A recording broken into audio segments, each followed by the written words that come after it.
Whoa, we live. Whoa, yes. Happy Saturday, and welcome to I Woke Up Black. Whoa, yes, you woke up and you woke up black. And to everybody who loves black people, welcome.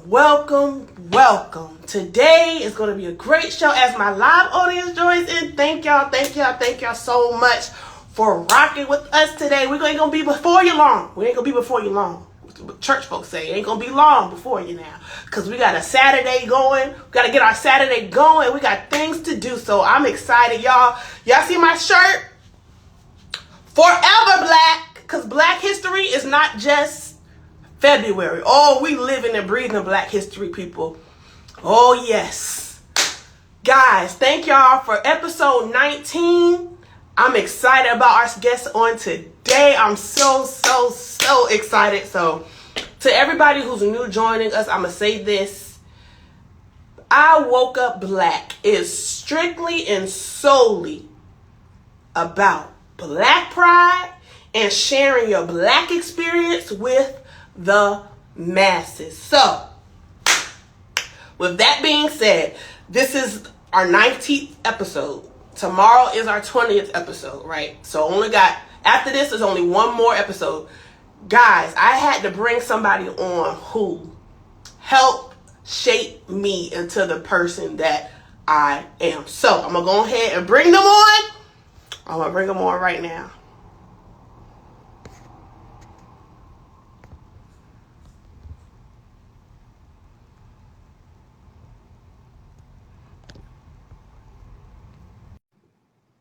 Okay. Let's hope it works out. Hope everybody's doing all right today. Hope everybody's doing okay.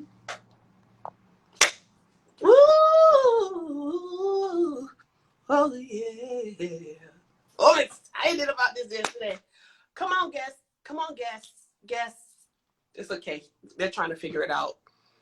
So, meanwhile, in between time, I hope y'all have been enjoying the show. I can't believe it's been 19 episodes. Can y'all believe it's been 19 people that came on I Woke Up Black? It was good. Everybody that came on was so good and so profound. Oh my gosh. So now the trick is to figure out how to keep this thing going. We're going to keep it going. I feel like the more I say it, the more I believe it. We're going to keep it going. We're going to keep it going. Okay. Let's try it again. We're going to try it again. Y'all, thanks for your patience. Thank you, everybody, for your patience.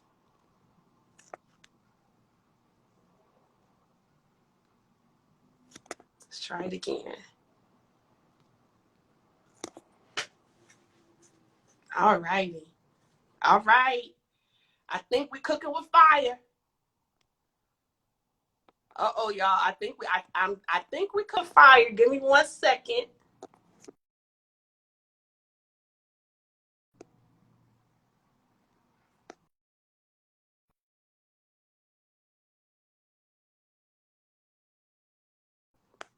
All righty. So, guys.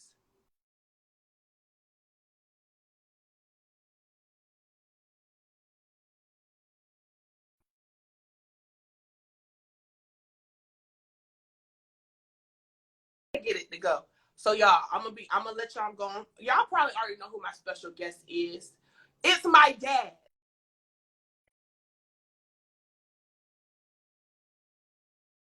I can't answer. It's because I'm live, Dad. Jaren. I think Jaren, I saw Jaren. Yeah, Jaren's in here. Jaren, you help Dad, please. Cause we doing, he trying. We got a good show and I'm excited. We just gotta get my dad on this live. That's all that's happening. It's okay. It's all right. We're gonna make it work. Don't worry about it. It's all good. It is all good.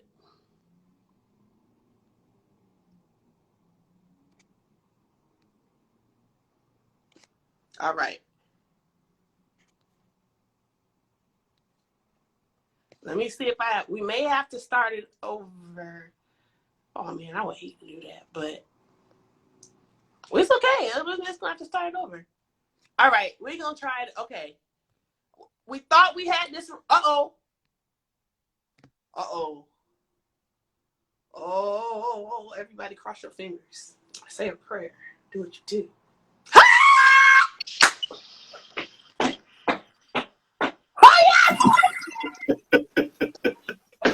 What the world? What the world? It's okay, Dad. It's all right. It's all right, Dad. Because you made it. Or did you? Who helped you? Did you figure out on your own? Just figured it out. I just kept pushing buttons. Just kept trying. Intelligence.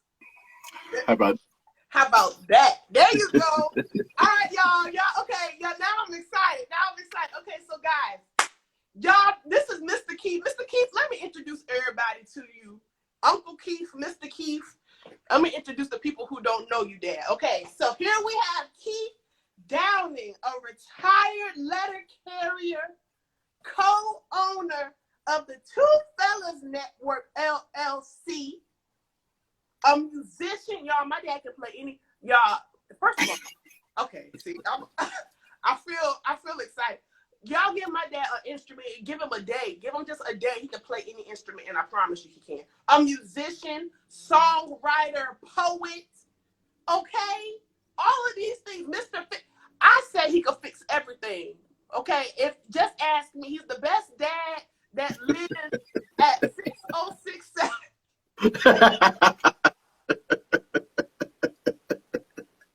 right.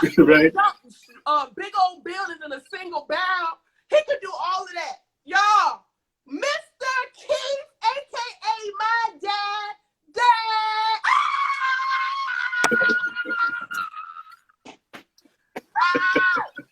Dad, the people are so happy that you're here. Hey, everybody. Y'all see Mr. Keith. Mr. Keith, you up on the screen, Dad. Thank you for coming on I Woke Up Black. How you feeling today? My pleasure. It's my pleasure, man. You know, hey, this is one of my favorite days.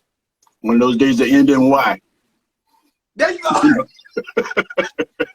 Every day. But my dad say all the time. My dad say, I'm retired. So every time I come home, I say, Dad, how was your day? He say, every day is a good day when you live retired. When you're retired, you can. Just saying. I know that's right. Okay, Dad. So I'm excited. People got their Saturdays going on, so we don't want to keep them too long. Right. So, first question. And y'all, people saying they like my shirt. Y'all, I got my shirt from Leah. I'm going to tag her. Y'all can't see it because it's shirt. But Forever Black. Yeah, I got my shirt from Leah. So I'm going to tag her. So y'all get y'all Black History shirts. What we said before, Black History ain't just in February. It's all. We live in Black History through the year. So, yeah. We here. Dad, first question. Yeah. How long have you been waking up black?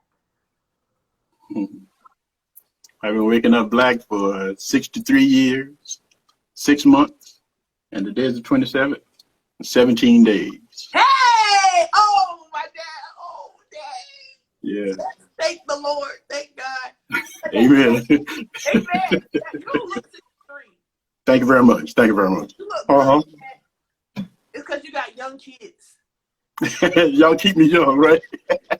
FR. For real. All right, second question. When did you first realize that, okay, yeah, I'm not not a little brown human being, but I'm a black boy, I'm a black man. It's a difference.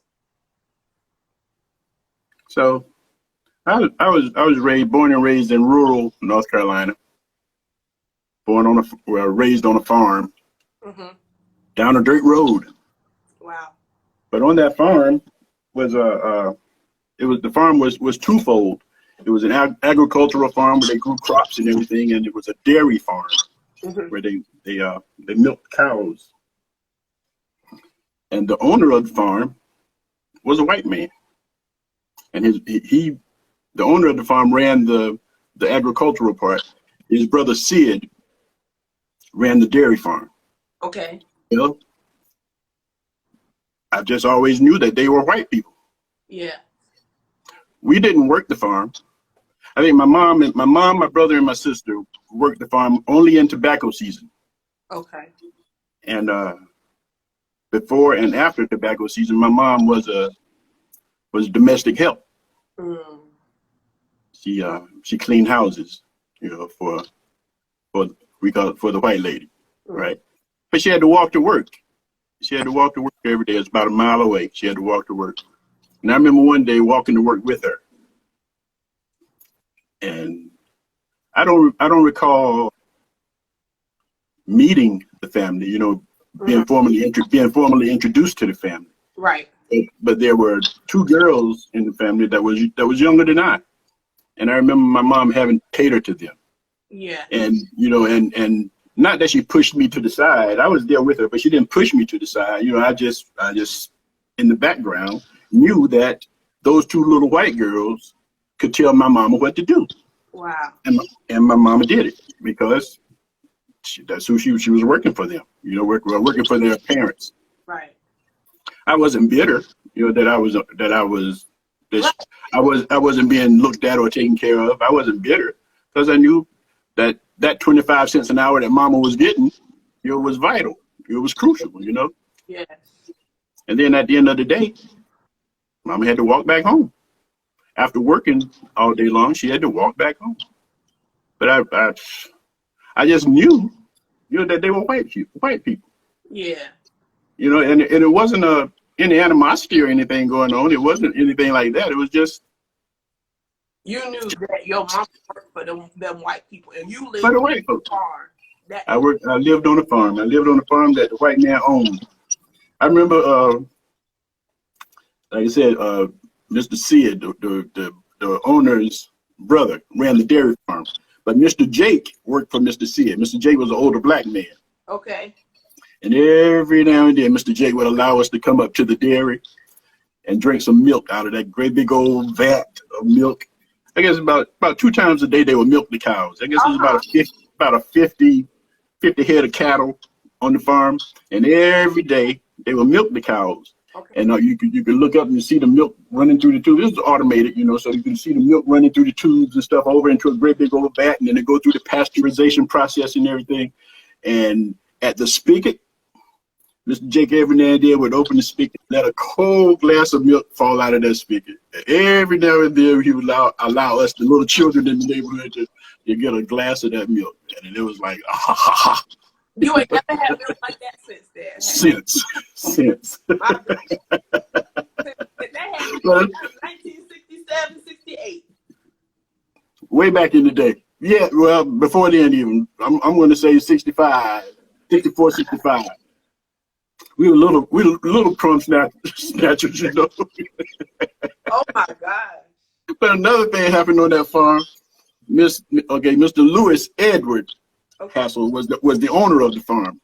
Like I said, his brother Sid did the dairy farm, and he took care of the agricultural side, growing all the crops and everything. But he had a son whose name was Tommy Sid. Sid was about 7 years older than I. He was about my brother Gregory's age, So they had a horse on the farm. Well, the family owned a horse. I guess the horse is of auburn color, nice looking horse. Okay. They would saddle up the horse, put the bridle on him, put the saddle on him, and Tommy Sid would get to ride the horse around the farm. Well, in that neighborhood, in that community, in that village of us that was on the farm, the other inhabitants of the village worked the farm. There were a couple of mules, maybe 2 or 3 mules that they used to pull a cart. That everybody would get on the cart, and the mules would pull them to the field. That's where they went to work. Well, those mules, the older boys in the neighborhood would get on those mules, and they would ride those. My brother included, Uncle Gregory included. He'd get on those horses and on those mules and ride those mules up and down the dirt road, bareback. I mean, getting, just having a good. Exactly. Yeah, get it up.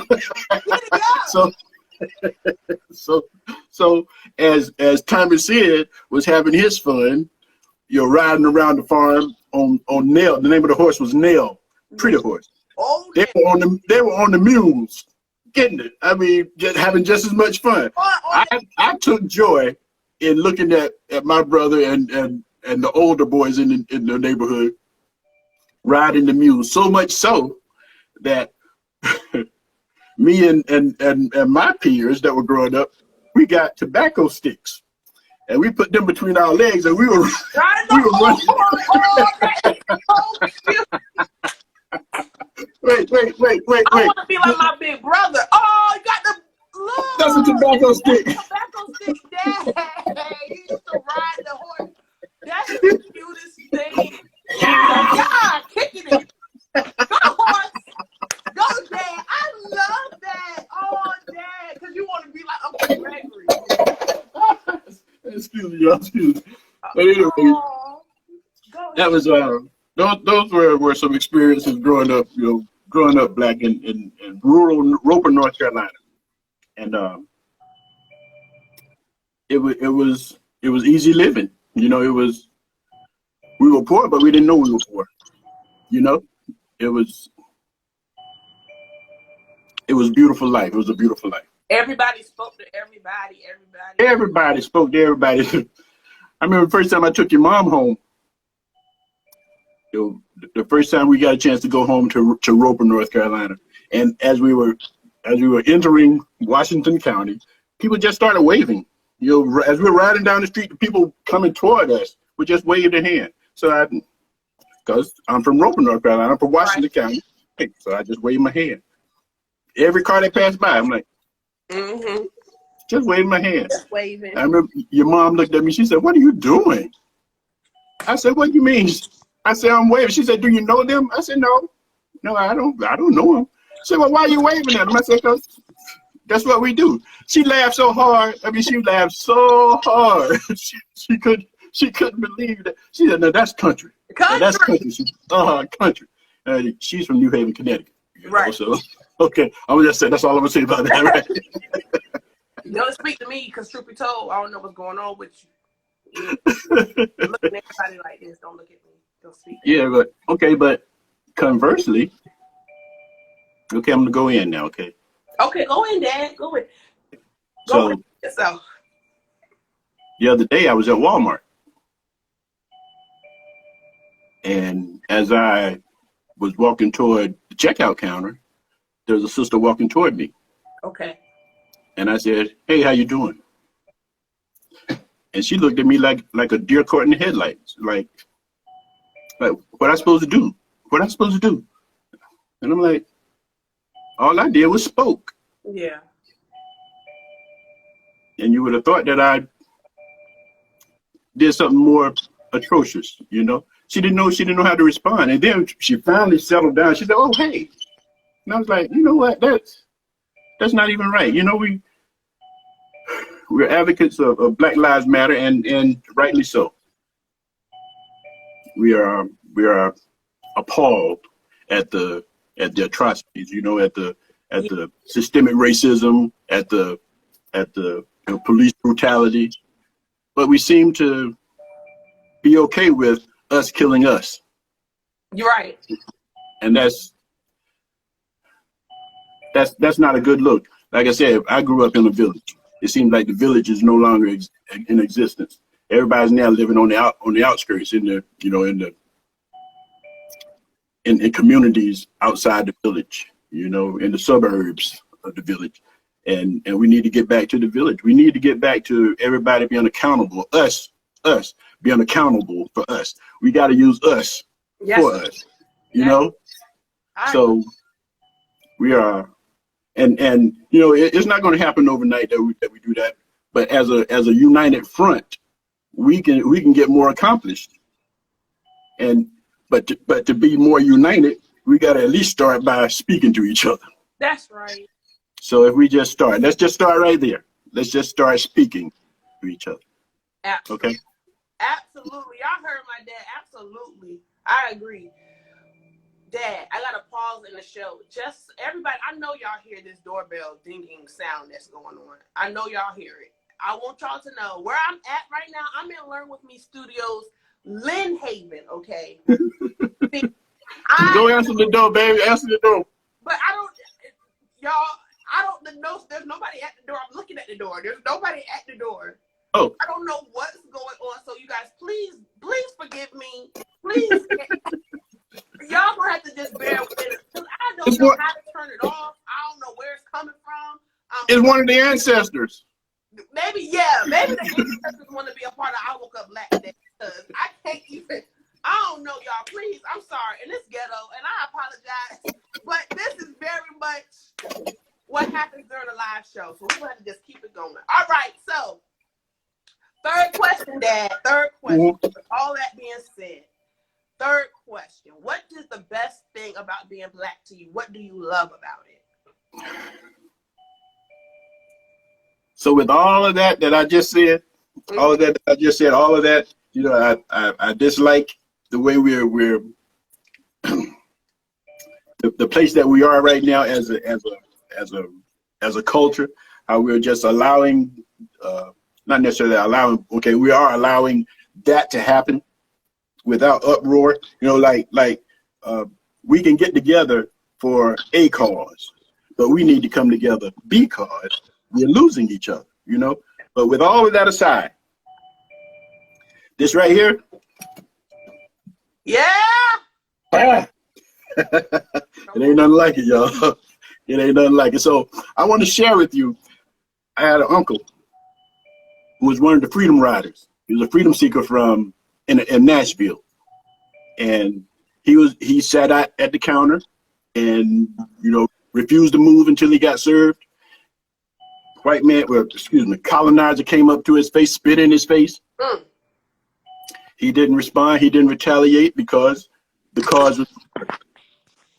So a couple of years ago, I interviewed with him. Okay. And I'd like to share the interview with you. Yes, we want to hear it.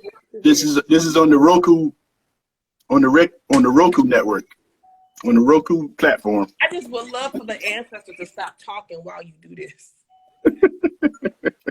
You want to take care of that?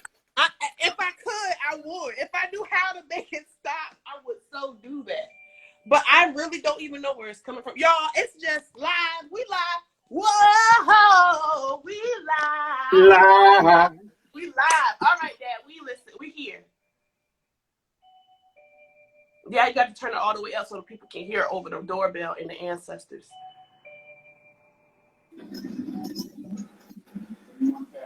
Can you hear? Can it be louder?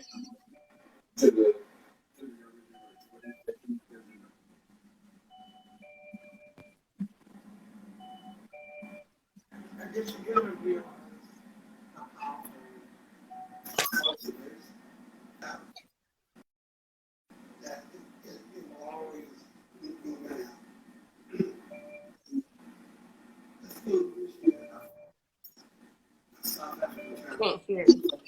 Can't hear it? Can I hear it? No, sir. Okay, well, I'll just paraphrase for him. I'll tell you what he said. All righty. I asked him, what is it that he would like to pass on to the younger generation? Okay. What is it that he would like them to know? Uncle Leo, the Freedom Rider. The Freedom Rider. He said, and I paraphrase, I won't say it all. We got to let our children know that the passage, the middle passage, is served as a weeding out of weaker genes. He says only the strongest of the strong endured the passage that made it to the shores, and those were the people that picked the cotton and picked America, and what the colonizer did by mistake, you didn't know that he was doing it, is he brought over a super race of human beings called us. Woo! I was like, you know what, man, that was that was so profound. We're the super race of human beings. We are the super race of human beings. The super race. That's what the colonizer did. He brought us over, and they're called us. Absolutely. Absolutely. So Uncle Leo passed away this year, y'all. He was in Nashville. He lived in Nashville. And he passed away recently, last month actually. And rest in peace, Uncle Leo. Rest in peace, Uncle Leo. Freedom Rider. He was one of the Freedom Riders. Woo! But with that, look, I'm gonna piggyback over him now. So what do I love about it? What do I love about being black? What I love about this melanin, this skin I'm in? Let me tell you. So all of that the said, the colonizers brought us over here, and we laid the foundation. You know, it was us that laid the foundation of the nation. It was us that say that again. Say that again. I said it was us that laid the foundation of the nation. That's all I'm saying. But no, that ain't all. So it was on our backs that we bore the burdens. Yes, sir. To grow the nation. Yes, sir. It was our heartbeat. Yeah. We are the heartbeat of the nation that pumped the economy up so that the South could grow. And when the South grew, the nation grew. That's right. It was more and more every day, more and more we're learning of something that somebody that looks like us, something that they did, to further the cause or to further mankind even. That's right. Or to our ingenuity, our innovativeness, our intuitiveness, our everything. It all lends to the fact that we are the rhythm makers. The rhythm makers. We set the rhythm of the nation. We set the rhythm of the nation. We are the melody that the nation hums. You understand what I'm saying? We are the drum beat. Yes. That the nation dance to. Yeah. What I'm saying, we even the song that the nation sings. And some songs you just don't know all the words to. So you just muddle along with the song until you get to the hook. Everybody recognizes the hook. We're the hook, and everybody knows that we're the hook. Yeah. Everybody knows what the hook is. Everybody knows the hook. You may not know these words, but you know this good hook. You know the hook. Yeah, everybody knows the hook. You know what else? I mean, Jerry said that he mentioned the sea shanty. That's the everywhere we go. Where we go, people. Exactly. That's the cadence. Yeah. That keeps you in step. That keeps you in rhythm. Yes. That's the 2/4 beat. We're the 2/4. We are the 2/4. We're the 2/4. We can do the 1/3. We can do the syncopation. We can do all the other tempos. But it's the 2/4 that's pushing us through. We are the 2/4 beat. We are the 2/4 beat. Dad, you so look, put it on now. No, but wait, I'm just saying, I'm not a Bible scholar. Yes. But there are stories in the Bible that I remember. And God told Moses to go tell Pharaoh, let my people go. Yes. And Moses was like, well, who am I to tell Pharaoh? Who am I to tell Pharaoh? Who am I going to say told me to come tell you to let the people go? And God told him, you tell him I am sent you. That's right. We say hallelujah is the highest praise. I'm going to say that I am is the highest recognition. That's right. I agree. So with that said, we are that we are. All right. I'm just saying. All right, Dad. I'm just saying. Today. Dad, I'm about to stop you right here. You know why I got to stop you right here? Number one, because the ancestors are going off. You hear the ancestors are going off. And the answer, for those who just joined us, y'all hear this ding dong? We live. If y'all ain't think we was live before, baby, we live. We are live. And my dad, you okay. Dad, we Okay, are Maegan. that. We are people going. Dad, the people, they love. Yes, y'all. We are that. We are. Dad, thank you, thank you, thank you, thank you, thank you for reminding us who we are. Who we are. We are a superhuman race called us. We are Us. that. We are. That's it. That's it, Dad. Dad, thank you. All right, so we got a couple of more minutes, Dad. Quickly, very quickly, if you could tell everybody anything you want to let them know about the Two Fellas Network. Please say something real fast, Dad. My little phone will Okay. get. Please say something. Okay. So Two Fellas Network, we build TV channels. We build streaming TV channels on the Roku, Amazon Fire Stick, right alongside Netflix and Hulu and Disney Plus. You can see our channel. And if you would, please run out to Black American History TV on the Roku platform, and you can see Uncle Leo's 2-minute last question that I asked him. I also do Etsy store. That was you talking about? I do an Etsy store. Yeah. And D Major Sounds, D Downing, Maejer, D Major, Megan and Jerry, D Major Sounds on the Etsy store. So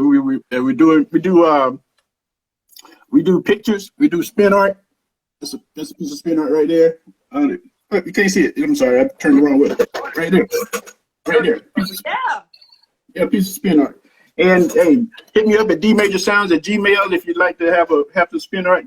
Hit me up and we can find out what colors you like and we'll get a picture ready for you and get it to you. Holla at your boy. All right now. Megan, okay. Before I go, I just want you to know, just like I said to you in the Valentine's Day card that I made, right?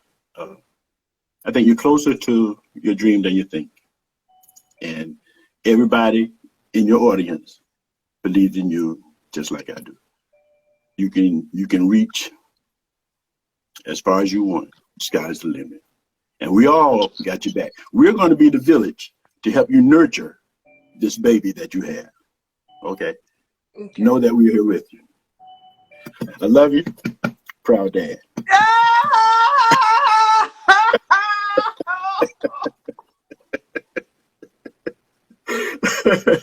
Am I out now? Yeah, go ahead, cause if I keep looking at you, the waterworks gonna start flying. All right, man. I love you. I'll see you when you get home. All righty, yeah. All right, I love you so much. Goodness gracious. All right, you know how to exit out yourself, cause you know I can't. All right. Y'all, everybody, thank you. To my live audience, thank you. Many thank you for putting my dad's Gmail in the chat. Thank y'all. Y'all, I love y'all. Episode 19 in the bag. I'm so full. My daddy was on this screen. Y'all, and I love don't get me wrong. I'm gonna hurry up and say this because my little phone going dead. It's been terrible. This show it's been so good, but little things has been happening. But it's gonna be all right because I'm grateful, y'all. I love everybody, and I promise you I do. And everybody that says they're proud of me, I promise you I feel it, and I'm grateful, and I feel you, and I know y'all are proud of me. But if nobody had said that they was proud of me, if I ain't get not one like, not one view, the fact that my dad, y'all. All right, we closing the show out. Y'all, my daddy said he's proud of me, and that means the world. It means the world. All right. Y'all, episode 20 is tomorrow. Still crying. It's tomorrow, and I'm so happy. Season finale tomorrow. I'm going to just go ahead and tell you, my special guest is my grandmother, y'all. I'm just so excited. That's my mama's mama, Elder Mae Gibson Brown is coming on tomorrow. I woke up black. Y'all, I'm so grateful. Thank y'all so much. Aunt Clarice, I thank you. Faye just said she's proud. Thank you. Aunt Clarice, I love you. I love y'all so much. All right, I'm going to go ahead and get out the doorbell. It's been a mess. But we did it. We did episode 19 in the bag. All right, y'all. I'm so grateful. I love y'all. Come back. We're going to do episode 20 tomorrow, season finale. Woo! All right. Thanks, y'all. And again, until tomorrow, stay black.